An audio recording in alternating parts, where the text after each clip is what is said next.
John uses the word truth 49 times in his gospel. He uses the word love only 40 times. So that gives you an idea of how important truth was to John. If you've ever gone to church on the Sunday after Christmas, you know one time John uses the word truth, because we read this passage every year on the Sunday after Christmas. And the Word became flesh and lived among us, and we have seen his glory, the glory of a Father's only Son, full of grace and truth. So at the very beginning of John's Gospel, he identifies Jesus as being full of truth.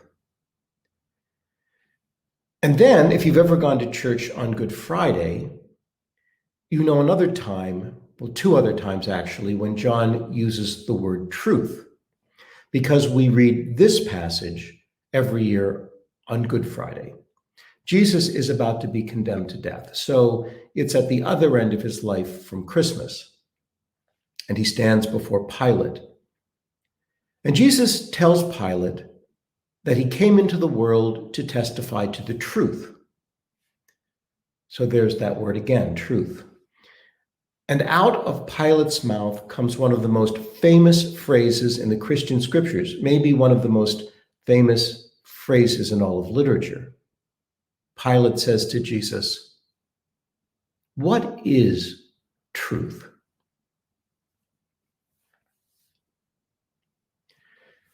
On Wednesday, this past Wednesday, just before she was voted out as Republican conference chair in the House of Representatives, Liz Cheney spoke to her colleagues, and then she asked them to join her in prayer. And this is how she prayed. And this is how she quoted the gospel according to John.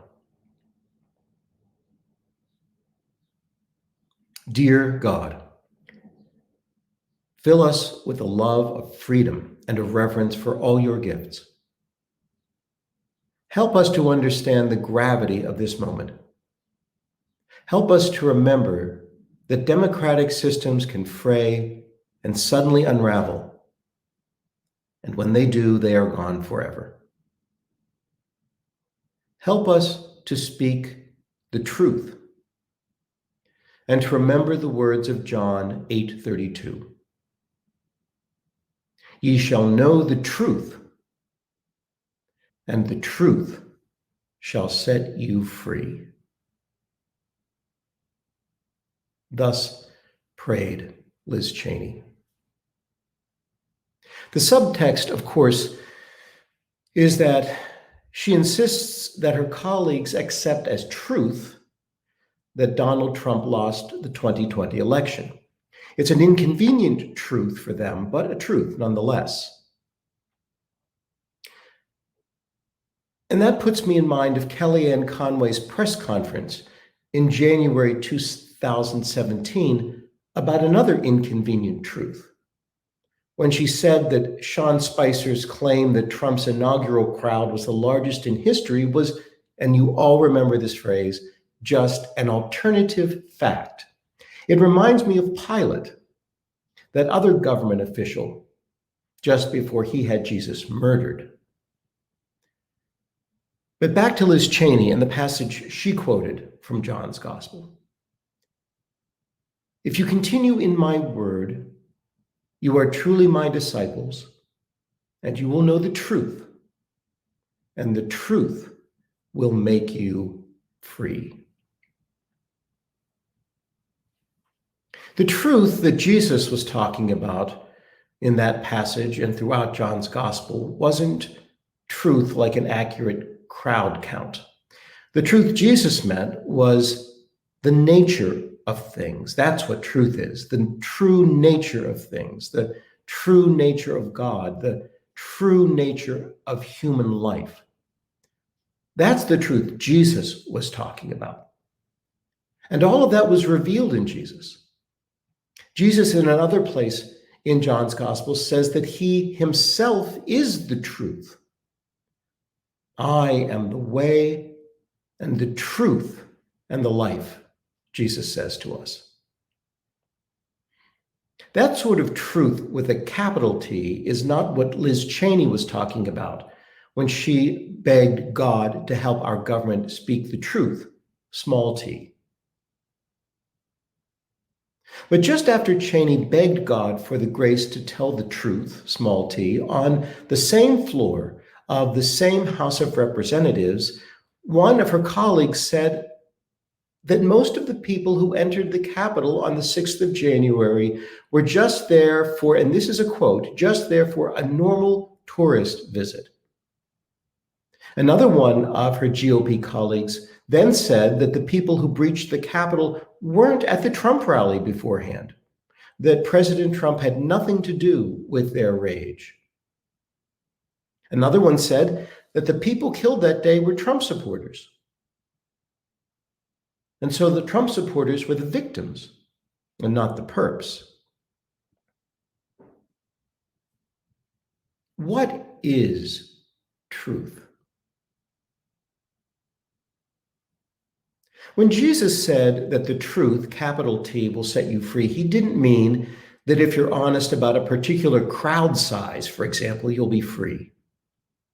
And when John said that Jesus was full of truth, he didn't mean that Jesus was like a walking encyclopedia.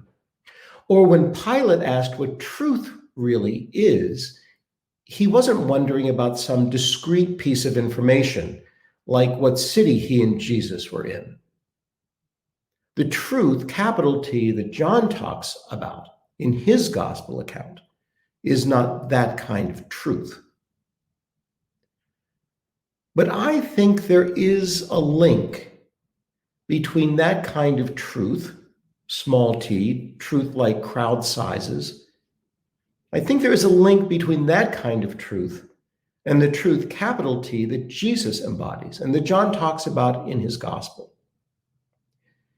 It's impossible to know the truth that Jesus embodies, capital T truth, if we have no respect for the simple truths, small t, of our life, like crowd sizes and the intention of the thugs that sent our congressional leaders running for their lives. I don't know how we can pretend that those simple truths are not true and have any hope of grasping the truth that is truth itself.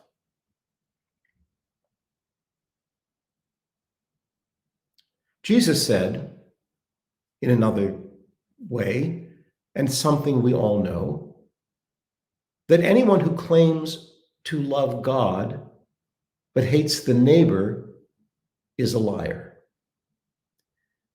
If you'll allow me to put words into the mouth of our Savior, Jesus, as a corollary, might have said that anyone who claims to love divine truth but has no respect for human truth is also a liar. Our culture's increasing exile from truth, simple truth, like the size of a crowd, a truth that can easily be counted and verified. Our culture's increasing exile from that kind of truth is in some way an exile from divine truth. We fool ourselves if we say that we love truth, capital T truth, but have no concern at all for ordinary truth. And not just no concern for it.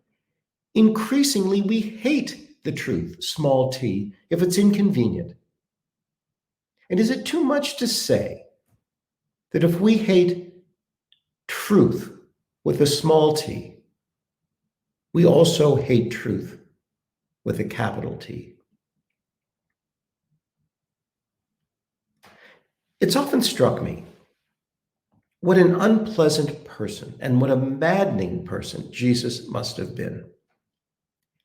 He was so committed to the truth that he told the truth even when it was impolite and even when it led to trouble and danger and even to death, even to his death on a cross. Think again of Jesus before Pilate. He could have told all sorts of lies or sidesteps all sorts of truths to save his skin. But as Jesus said, He had come to testify to the truth, to testify to what is ultimately good and beautiful and true. And while that ultimate truth that Jesus embodied and the small concrete truths of our lives are not the same, Jesus in his own life witnessed that you cannot claim to love one if you hate the other. If you love divine truth, you will also love human truth. If you want to learn to love divine truth, the start is to love ordinary, day-to-day, earthly, human truth. Being a disciple of Jesus is a hard and a complex calling. It means treating everything, every word, every person, every moment as somehow a revelation of God. Everything is holy. It's all holy. In taking flesh and becoming one like us, Jesus has witnessed once and for all that the things of the earth and the things of heaven are bound together. And now, Jesus has been taken from us into glory. Jesus has taken our human life, our ordinary human life, into Godhead. In the incarnation, divinity was joined to humanity. And in the ascension, humanity is now taken forever into the divine. The line between the things of God and the things of the earth are broken. And so, as Jesus said, if you say you love God, but hate your earthly neighbor, you are a liar. And if you say you love Jesus, who is divine truth, but you hate basic human truth, well, you know how that sentence ends.